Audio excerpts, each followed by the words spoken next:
My unfaithful wife bragged during our fight that dozens of men were chasing her and she could replace me instantly, so I divorced her, but she came crawling back when nobody wanted her. Be me, 32, writing this at 3 a.m. on a Thursday. Can't sleep. Need to get this off my chest. Therapist said writing might help. Maybe my story can help other guys avoid the storm I went through. Time to spill it all. Was married to Kate, 30. Together for 10 years, married for 7. Met during junior year of college. She literally bumped into me at campus coffee shop. Spilled her latte all over my engineering textbook. Somehow I ended up apologizing to her. Classic meet cute that should have been my first red flag.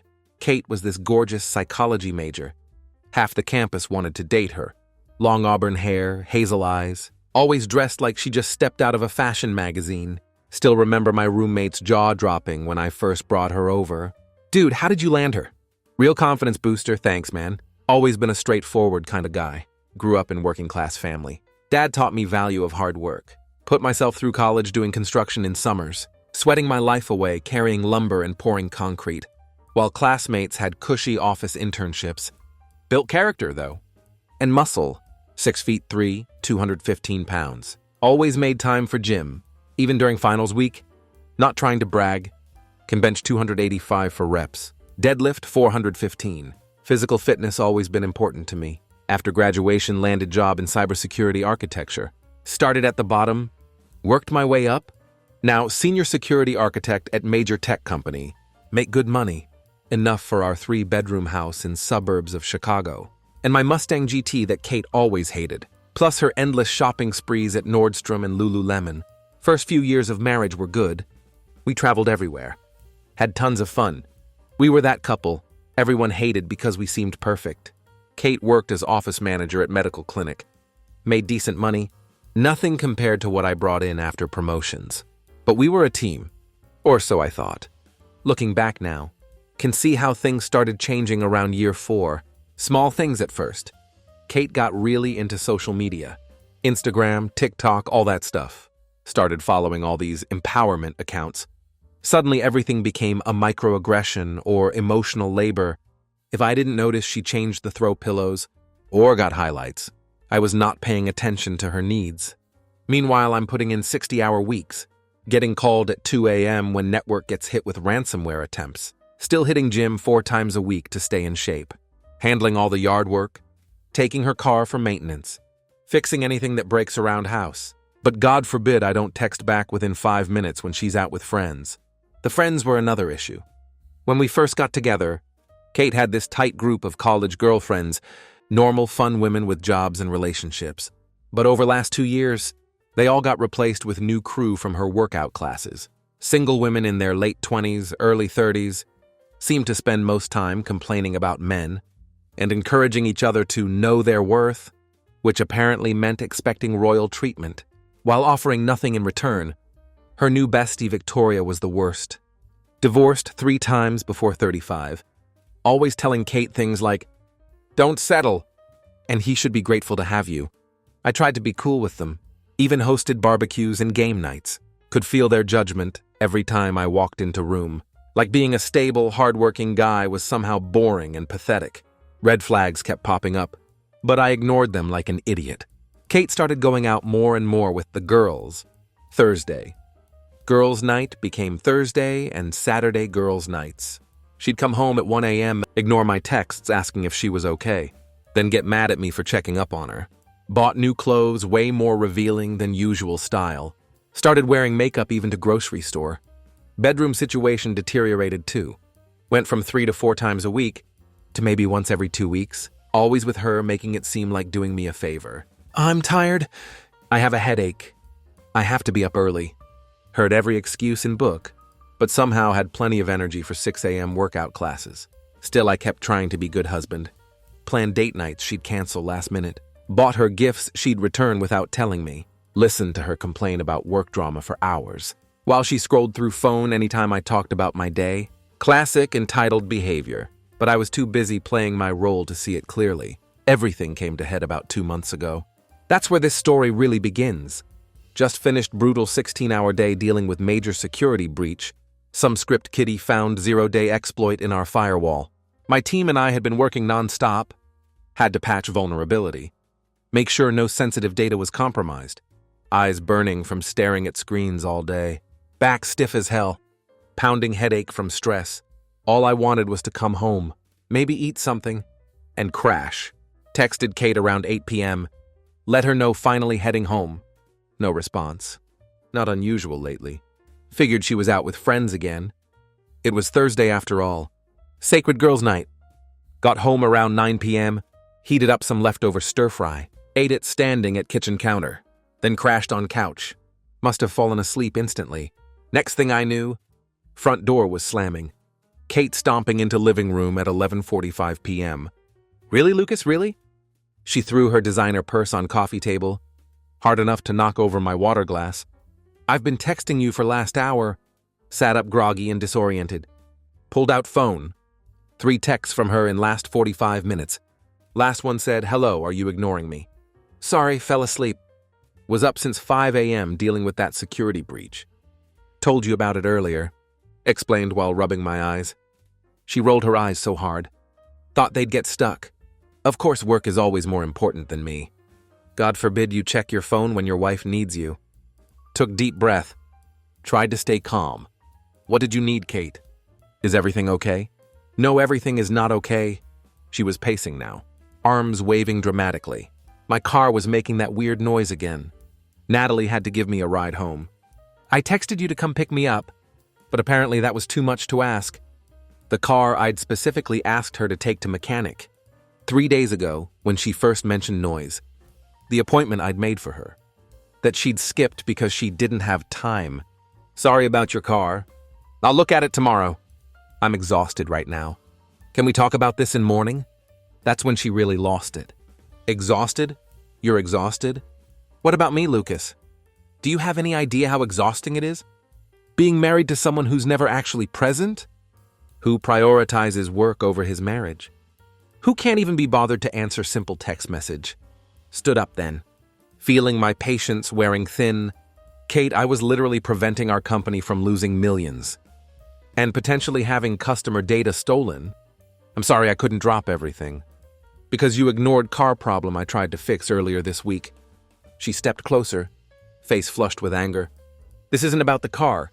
This is about you never being there for me. About you checking out of this marriage. Almost laughed at irony. Me checking out? That's rich coming from someone who's barely been home last 6 months. Who spends more time with her friends than her husband. Who can't tear herself away from Instagram long enough to have actual conversation. That's when she said it. Words that would ultimately end our marriage. Well, maybe I wouldn't need to spend so much time away. If you were actually fulfilling my needs. Her voice turned cold, calculated. Plenty of men would want me. Men who would actually pay attention to me. Men who would appreciate what they have. Instead of taking it for granted, felt like I'd been punched in gut. We'd had fights before. Plenty of them. But this was different. There was edge to her voice. A certainty that made me realize she wasn't just throwing words around to hurt me. She meant it. Stood there feeling my blood pressure skyrocket. In that moment, something fundamental shifted inside me.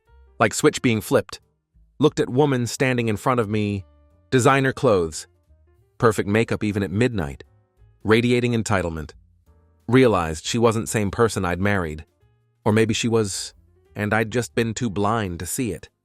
I don't care about those other men. Said it steady and low. But maybe you should go find out. If they'll put up with your entitled behavior. Her eyes widened. She wasn't expecting that. She was used to me apologizing. Backing down. Trying to keep peace. Not this time. Tension in living room was suffocating. Kate's expression cycled rapidly. Between shock, anger, and something else. Maybe fear, not physical fear. But fear of someone suddenly realizing they've miscalculated. Excuse me? She finally managed, voice rising an octave. My entitled behavior? That's what you think this is? Didn't take bait. Years of corporate negotiations taught me when to engage and when to stay silent. Just maintained eye contact. Breathing evenly. Oh, I know you don't care. She continued, crossing arms over chest defensively. Maybe that's problem. Maybe you'd actually start doing something right for once. If you did care, Maybe you'd be man I thought I married. And there it was. Classic emasculation tactic. Question my manhood? Because I wouldn't bow to her will. Might have worked 6 months ago. Hell, it had worked for years. But something was different now. Felt like seeing clearly for the first time in ages. Looked at her. Really looked at her. Makeup caked on thicker than needed. For night out with girlfriends. Outfit bit too revealing. For just hanging at restaurant. Carefully styled hair. She'd spent hour on before leaving. Subtle scent of perfume I didn't recognize. So many little details. Hadn't quite registered until now. Instead of feeling hurt or angry, felt something unexpected. Relief. Like I'd been carrying 200-pound weight for years. Could finally set it down. You know what, Kate? Voice was calm, almost conversational. You're right. I don't care anymore. I've spent years caring, years trying, years busting my ass to give you everything you wanted, and it's never been enough. She blinked, caught off guard by my tone. What are you saying? I'm saying I'm done. Reached for keys on counter. Not playing this game anymore. You want to find these other men who supposedly want you so badly. Go ahead. I won't be in your way. You're just going to leave? Just like that? Panic setting in now. This wasn't how our fights usually ended. Normally I'd be begging for forgiveness by this point. Yes, Kate. Just like that. Grabbed a jacket from coat rack. I'll be back for my things tomorrow. Where are you going to go? She demanded.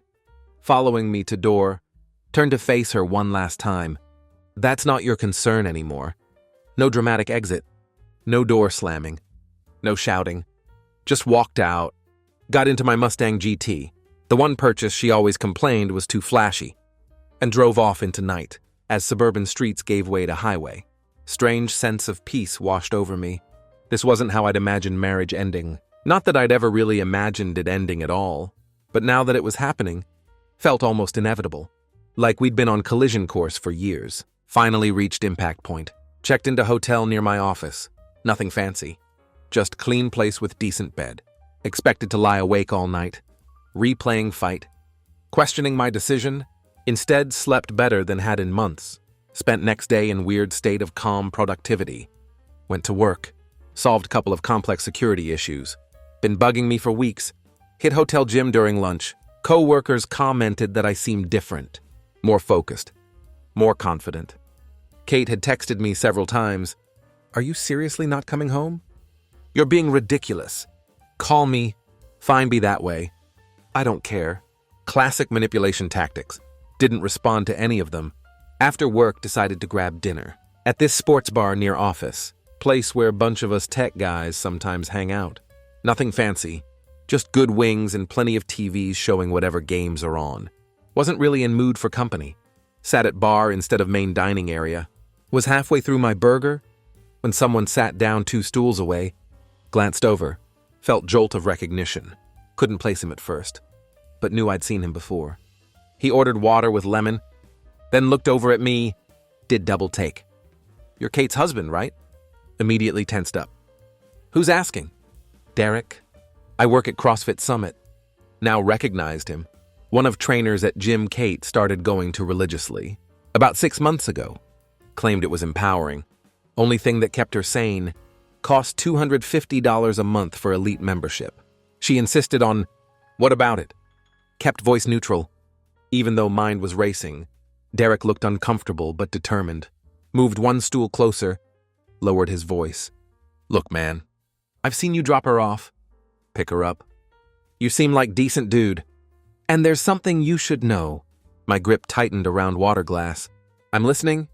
She's been telling everyone at gym that she's planning to leave you. Said you were emotionally unavailable. Couldn't handle strong woman. Said she was just waiting for right time. To break it off. Didn't react outwardly, but mind was processing 1,000 thoughts at once. When did she start saying this? About 3 months ago.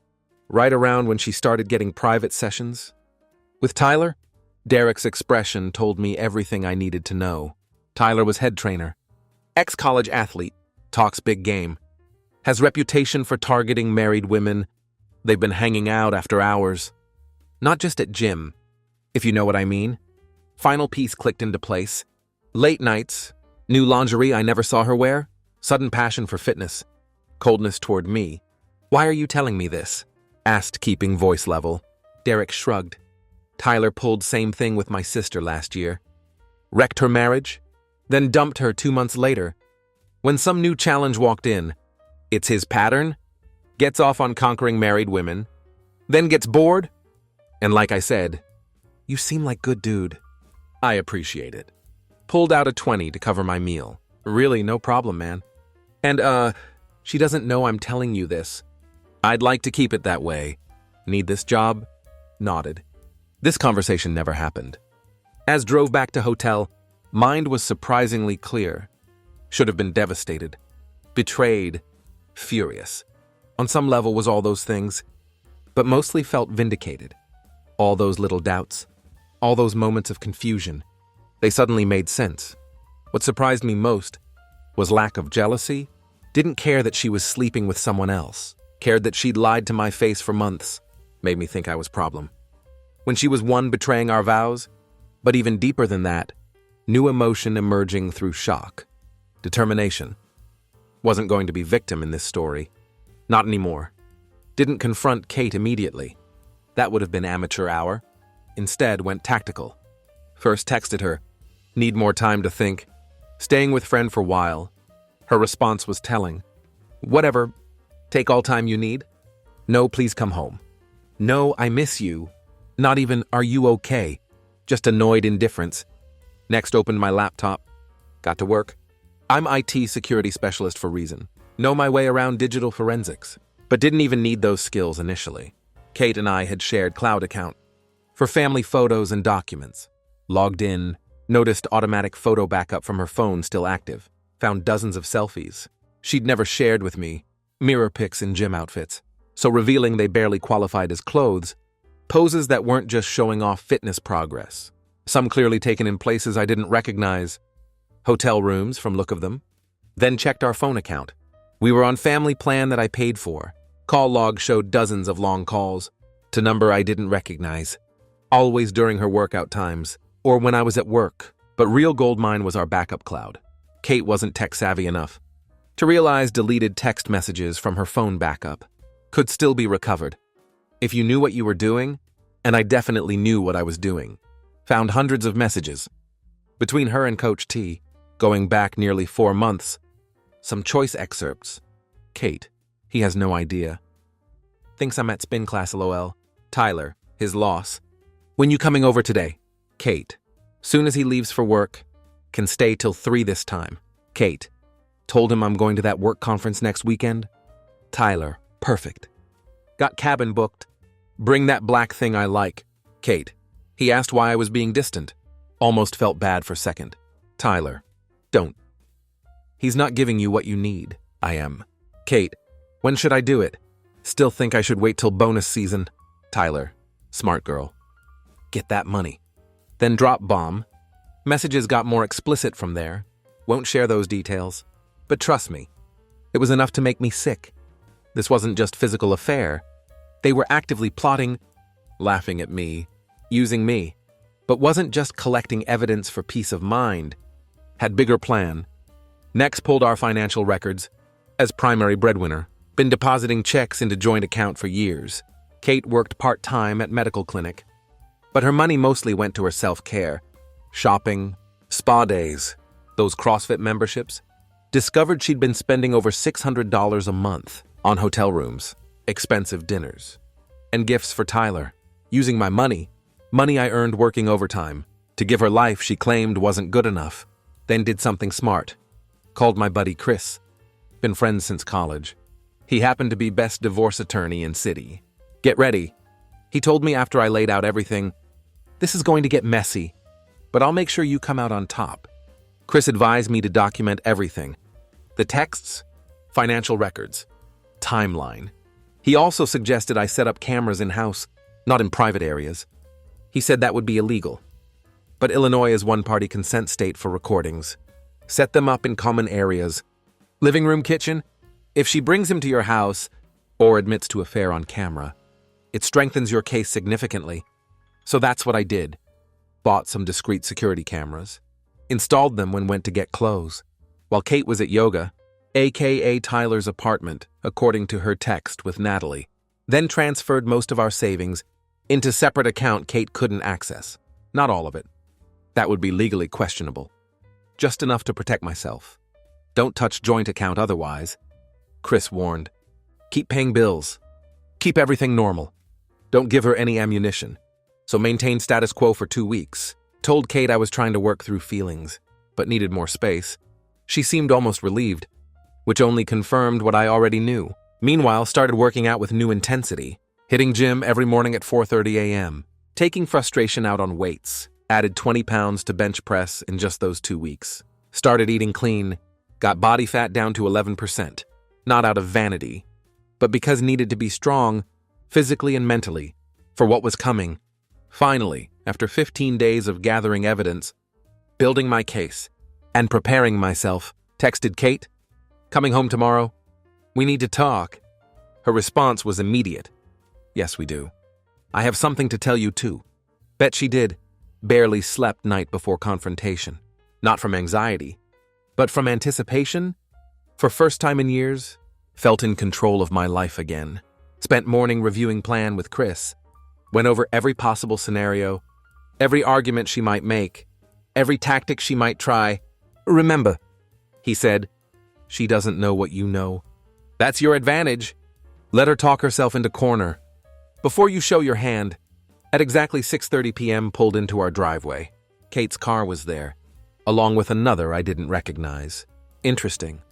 Hadn't expected her to have company for this conversation, but didn't change my plan.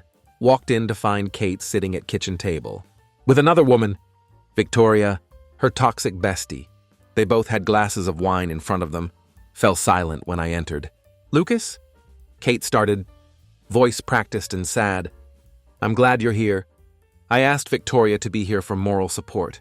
For both of us," she added unconvincingly. Victoria gave me cold smile. "Hi, Lucas." Nodded but didn't engage further. Instead, set my phone on table. Kept my jacket on. Remained standing. Power position. "Don't give up control of room. You said we needed to talk," said calmly. Kate exchanged look with Victoria, then turned to me with what I'm sure she thought was compassionate expression. "Lucas, I've been doing a lot of thinking while you've been gone." Let her talk. Let her spin her web. She went on about how she'd done soul searching, realized we'd grown apart, how we wanted different things, how she deserved to be happy. Not once did she mention taking responsibility. Not once did she acknowledge her betrayal.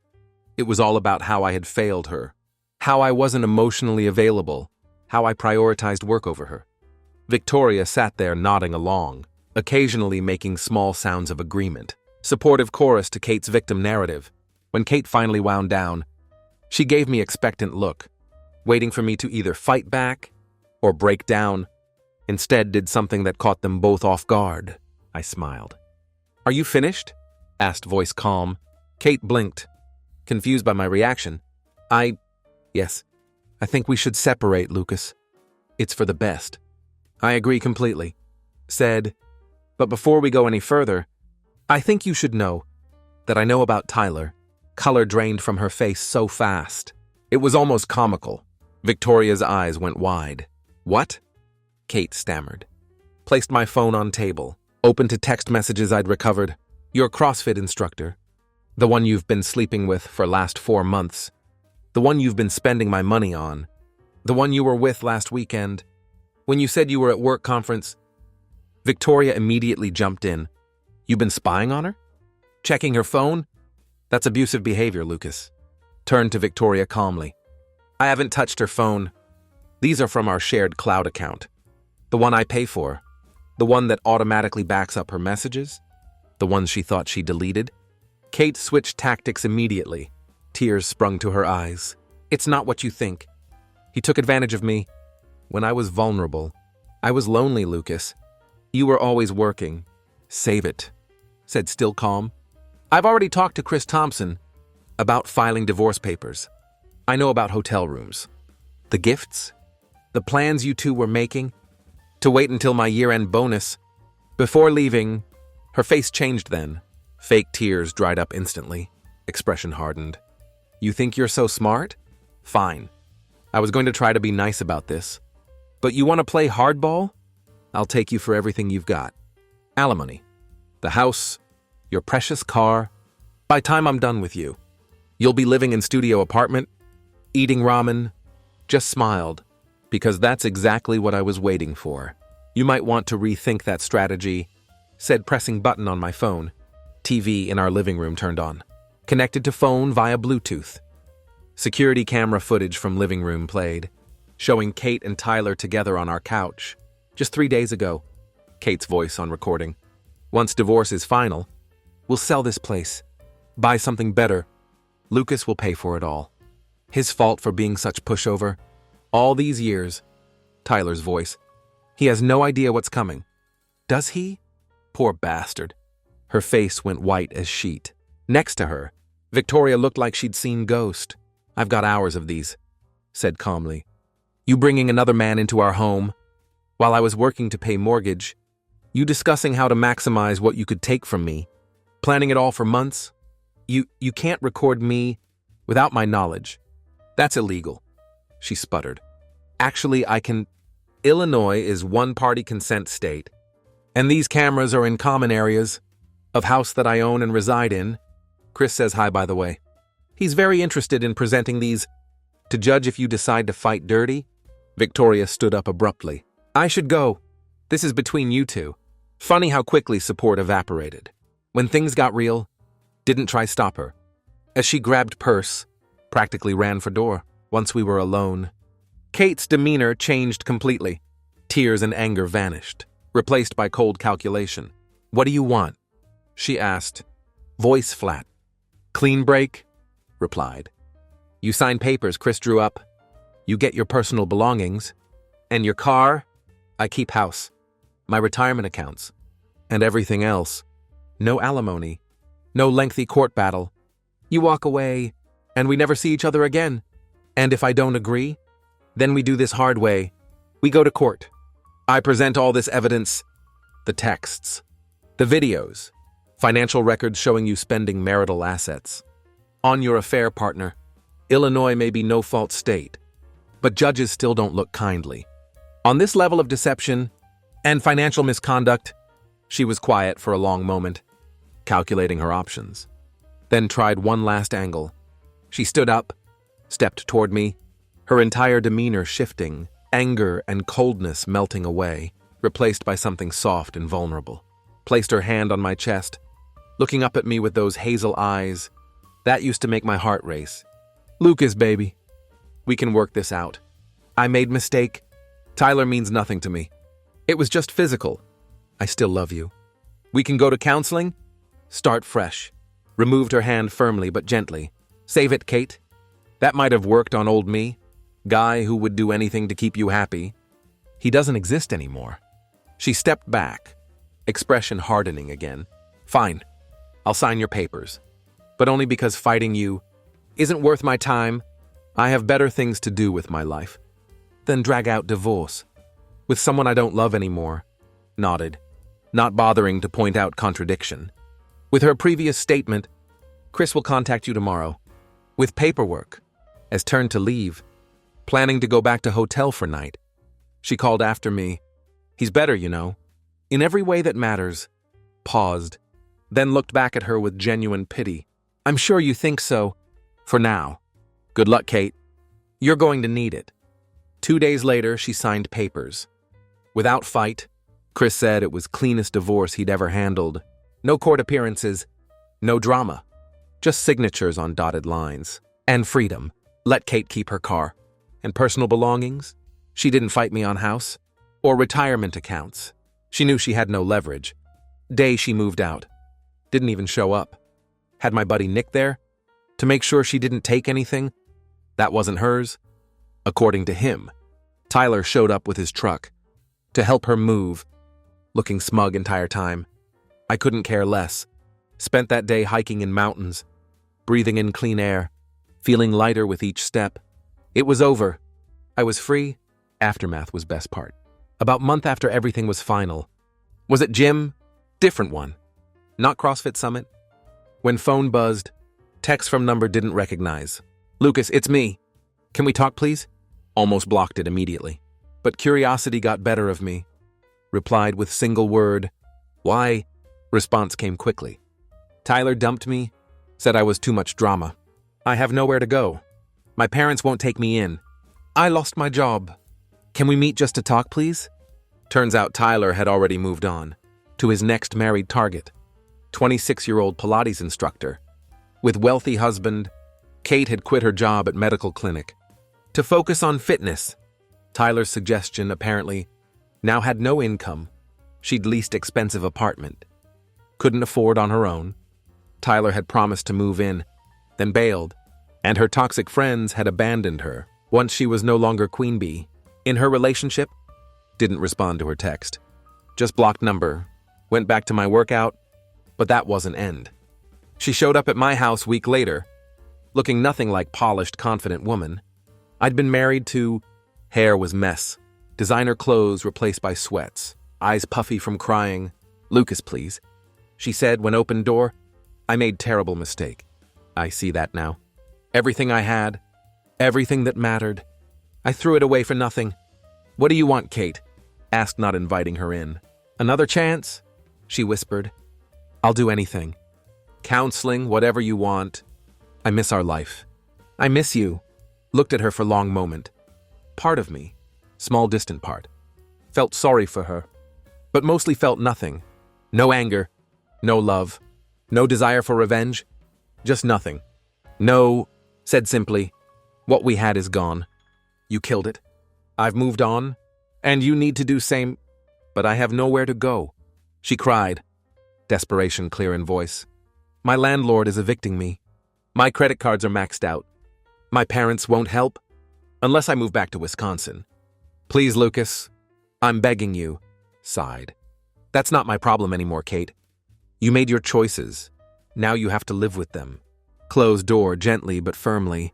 Through window watched her stand there for several minutes, shoulders shaking with sobs, before finally walking back to her car. That was last time I saw her. Heard through mutual friends. She did end up moving back to Wisconsin with her parents, deactivated all her social media, disappeared from life she'd built here. It's been 6 months now. House is peaceful. Got promoted at work. All that extra energy from not dealing with Kate's drama made me even better at my job. I'm in best shape of my life at 32. Started dating again last month. Nothing serious. Just enjoying meeting new people who actually appreciate man who has his life together. Sometimes think about how close I came to being another divorce statistic, another guy paying alimony to cheating ex-wife, another where did I go wrong story. But I trusted my gut, stood my ground, refused to be manipulated, won't say I'm not still healing. There are moments, usually late at night, when remember good times, feel pung of what might have been. 10 years of my life, shared with someone who ultimately betrayed me, in worst possible way, that leaves scars. But mostly I'm grateful. Grateful that I found out when I did, grateful that I had skills and resources to protect myself, grateful for friends like Chris who had my back, grateful that I didn't waste any more years with someone who didn't value me.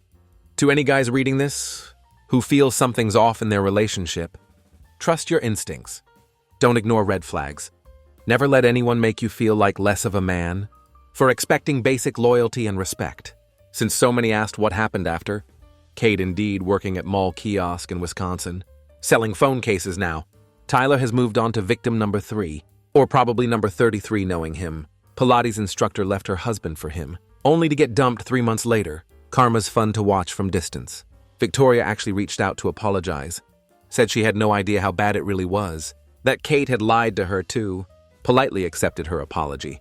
But have no interest in maintaining that connection. My career better than ever. Got that promotion plus bonus. For security breach I handled, using some money to renovate house. Erasing all traces of Kate. Making it truly mine. Started rock climbing as new hobby. Met some cool people through that, who don't know anything about my past drama. It's refreshing. Dating casually. Nothing serious yet. Not rushing into anything. Focusing on myself for now, life is good.